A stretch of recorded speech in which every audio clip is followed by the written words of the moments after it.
오늘 본문에는 9번째 재앙인 흑암 재앙 이야기를 전하고 있습니다.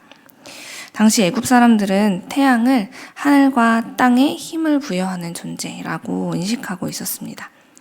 그래서 수많은 우상을 섬기면서도 그 중에서도 태양신 라를 가장 최고의 신이라고 숭배하면서 그가 창조세계와 그 힘의 원동력이 된다고 믿고 있었어요. 그리고 그 위대한 태양신의 화신이 바로 자신들의 왕 파라오라고 여기고 있었죠. 그러니 벌써 8가지의 재앙을 겪어내면서도, 그리고 이 9번째 재앙을 겪으면서 바로 왕이 도대체 왜 이렇게까지 고집을 부리고 있는지 조금은 이해도 됩니다. 바로 왕과 애굽 백성들은 영적인 어두움에 빠져서 자기 스스로 신이 되려고 선택하거나 혹은 자신들의 욕망을 이루어줄 신을 만들어서 섬기는 그러한 영적인 흑암에 빠져 있었던 것이죠. 그러자 하나님께서는 우리의 상상을 초월하는 방법으로 이들이 숭배하고 있는 그 신의 실체를 보게 하셨습니다. 그 어떤 마술사도, 그 어떤 권력자도 흉내낼 수 없는 방법으로 말이죠. 그것은 바로 빛을 없애는 것이었습니다. 우리가 10년이면 강산은 변한다고 말하지만 강산이 아무리 변한들 태양이 사라진다라는 말은 지금껏 들어본 적이 없었습니다. 그래서 수많은 역사 속에서도 많은 나라들의 역사를 보면 그 안에 태양을 신으로 모신 흔적들을 우리는 볼 수 있죠. 세상이 다 사라져도 태양만큼은 변함없이 존재할 것이다 라고 여기면서 그렇게 살아왔던 애굽인들에게 하나님께서 보내신 이 흑암은 마치 태양을 지워버린 것과도 같은 그런 짙은 어둠이었습니다. 매일 보는 그 밤의 어둠과는 전혀 다른 일식이나 월식처럼 해가 가려지는 정도가 아니라 하나님께서 창조하시기 이전의 세계와 같은 그 완전한 흑암, 그리고 혼돈으로 가득한 땅이 되고 만 것입니다.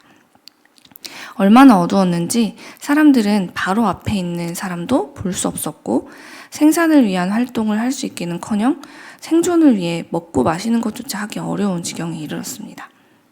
성경은 그들이 제자리에서 일어날 수조차 없었다라고 이야기하고 있죠. 그동안의 재앙들이 육체를 괴롭게 하고 곡식을 망치고 삶의 기반을 부수었다면 이 흑암은 모든 것들을 불가능하게 만드는 것이었습니다. 그런데 이처럼 온통 어둠과 혼돈으로 가득한 이곳에도 소망의 빛이 여전히 남아 있었다는 것을 우리는 볼 수 있는데요. 23절 하반절 말씀을 제가 읽어드릴게요. 그러나 이스라엘 자손이 사는 곳에는 어디에나 빛이 있었다. 아멘. 이집트 사람들이 사는 전역은 일상이 불가능할 정도로 흑암이 가득했는데 같은 나라 안에 있는 이스라엘 자손이 사는 곳만큼은 어디에나 빛이 있었대요. 하나님을 믿는 사람들에게 이처럼 신나고 행복한 장면이 또 어디 있을까요? 하나님을 믿는 사람과 믿지 않는 사람의 삶에 이토록 극명한 차이가 드러나는 상황 말입니다. 이 사건을 통해 이집트 사람들은 그들이 가장 의지하던 그 신이 한낱 피조물임을 목격하게 되었습니다. 뿐만 아니라 그들이 신이라 섬기던 그 위대한 존재들을 세상에 있게도 하시고 마치 없었던 것처럼 지워버릴 능력을 가진 그 이상의 창조주가 계시다라는 사실을 인정하지 않을 수 없게 된 것이죠. 사랑하는 여러분, 이렇게 우리의 삶에도 전혀 예측하지 못한 흑암이 찾아올 때가 있습니다. 사방이 너무 깜깜해서 길이 보이지 않고 나를 도와줄 수 있는 이가 단 한 명도 보이지 않아서 모든 것이 멈추어 버린 때, 더 이상 할 수 있는 것이 아무것도 없다고 여겨지는 정말 재앙과 같이 느껴지는 때 말입니다. 우리는 이런 때를 맞이하면 주로 어떻게 반응합니까? 바로처럼 하나님과 협상하려고 합니까?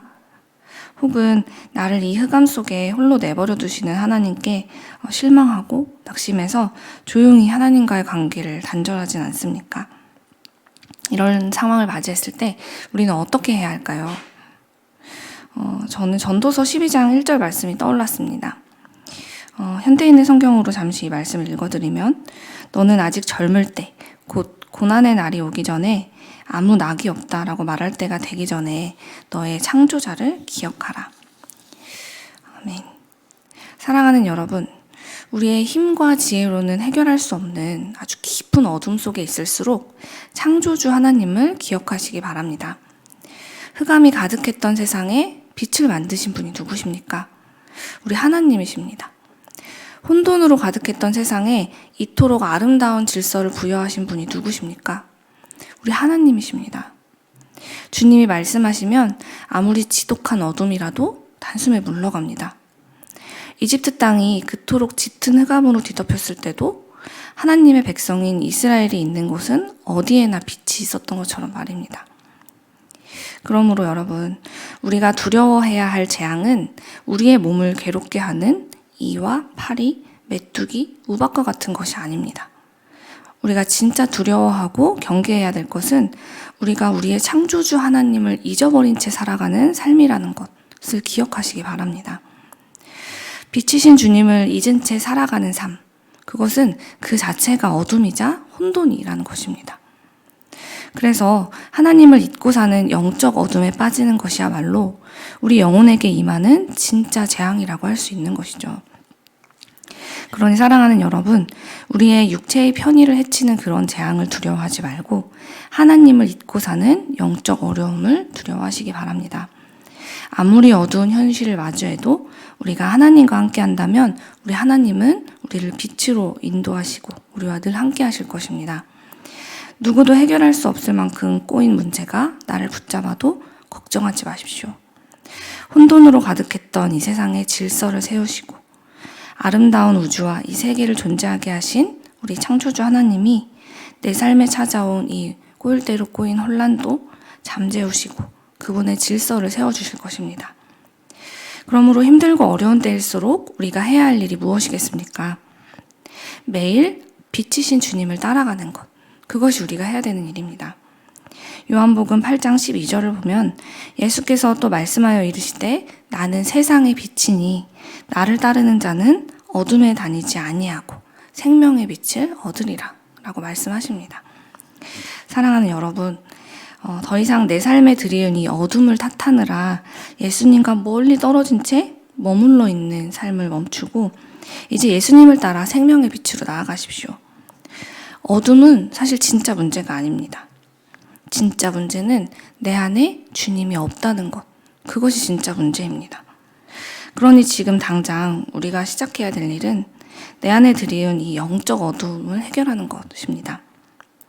다행히도 이 문제는 내 안에 우리 주님만 계신다면, 우리가 다시 주님을 바라보기 시작한다면 언제든지 해결될 수 있어요. 에베소서 5장 8절 말씀을 읽어드리면서 말씀을 마칠 텐데요. 너희가 전에는 어둠이더니 이제는 주 안에서 빛이라. 빛의 자녀들처럼 행하라. 아멘.